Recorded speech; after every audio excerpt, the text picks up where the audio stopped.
তারা আবার শবে বরাতের ব্যাপারে বলছেন যে কোনো হাদিস নেই।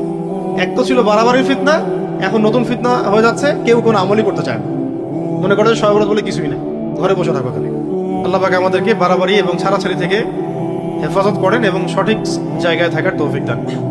আমরা সমাজে দেখতাম যে শবে বরাত হচ্ছে, এটাকে কেন্দ্র করে এক শ্রেণীর মানুষ বাড়াবাড়িতে লিপ্ত, লাইটিং করছে, হালুয়া রুটি, মিলাদ কিয়াম, আরো অনেক কিছু হচ্ছে। কবর দলবদ্ধভাবে কবর জিয়ারত করা হচ্ছে, কবর স্থানের সামনে মেলার মতো বসছে, মানুষ সারা রাত জাগছে, ফজরের নামাজ অনেকের নাই, মসজিদে মসজিদে বিরিয়ানি দেওয়া হচ্ছে।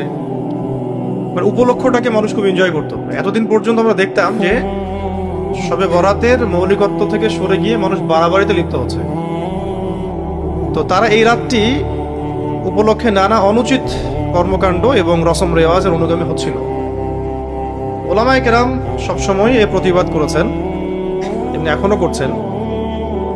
এখন ইদানিং আবার আরেক শ্রেণীর মানুষের আবির্ভাব হয়েছে, যারা বা যাদের মধ্যে বাড়াবাড়ি নাই ঠিকই, কিন্তু ছাড়াছাড়ির প্রবণতা আছে। বাড়াবাড়ি না থাকলেও ছাড়াছাড়ির প্রবণতা দেখা যাচ্ছে। তাদের দাবি হচ্ছে যে ইসলামের শবে বরাত বলে কোনো ধারণা নাই। তাদের দাবি হচ্ছে এক বাক্যে ইসলামের শবে বরাত বলে কিছু নাই। এই ব্যাপারে যত রেওয়ায়াত আছে, রসম রেওয়াজ, এগুলো সব বিদআত, এবং যত রেওয়ায়াত আছে এগুলো জাল বা জয়ীফ। তাদের দাবি আর যারা ছাড়াছাড়ির পক্ষে, তাদের কথা হচ্ছে এই বিষয়ে যা কিছুই করা হচ্ছে এগুলো সব বিদআত, এবং এই বিষয়ে কোনো দলিল প্রমাণ নাই। যা আছে এগুলো মওযু মানে জাল, অথবা জয়ীফ মানে দুর্বল। মওযু মানে জাল আর জয়ীফ মানে দুর্বল। তো এসব মানে তাদের বক্তব্য যে এগুলো অনুযায়ী আমল করলে, এই দলিলগুলো অনুযায়ী আমল করলে, এবং শবে বরাতকে যদি বিশেষ ফজিলতপূর্ণ কোনো রাত বলে মনে করা হয়, তাহলে শরীয়তের দৃষ্টিতে এটা জায়েজ হবে না। এটা তাদের বক্তব্য। কাদের বক্তব্য? যারা ছাড়াছাড়ি পন্থী।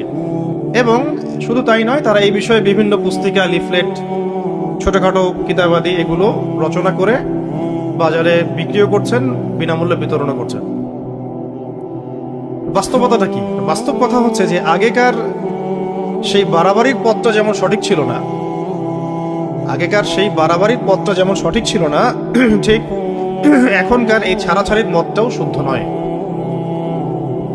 আগেকার বাড়াবাড়ি পন্থীরা যেমন সঠিক ছিলেন না, ঠিক একইভাবে এখনকার ছাড়াছাড়ি পন্থীরাও সঠিক নন।